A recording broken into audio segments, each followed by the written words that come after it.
Hi everyone, আসসালামু আলাইকুম। কেমন আছেন সবাই? আশা রাখি ভালো আছেন। এটা আমাদের ছোটো বড়ো সবার পরিচিত একটি ফল, আপেল। আর এই আপেলে রয়েছে প্রচুর পরিমাণে ভিটামিন, যা আমাদের রোগ প্রতিরোধে সহায়তা করে থাকে। নিয়মিত আপেল খেলেই কিন্তু আপনার রোগ প্রতিরোধ ক্ষমতা অনেকটাই বেড়ে যাবে। এছাড়াও রয়েছে ভিটামিন এ, ভিটামিন সি এবং ভিটামিন এ।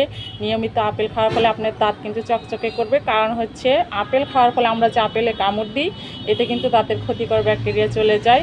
এছাড়াও ওজন কমাতে, রক্তচাপ নিয়ন্ত্রণে এবং হার্টে রক্ত চলাচলে সহায়তা করে থাকে এই আপেল। যারা ডায়াবেটিস রোগী আছে তারা যদি আপেল খান তাহলে কিন্তু ডায়াবেটিস অনেকটাই নিয়ন্ত্রণে থাকে। এছাড়াও অগ্ন্যাশয়ের ক্যান্সার এবং মলদ্বারের ক্যান্সার কিন্তু 23% কমিয়ে দেয় এই আপেল।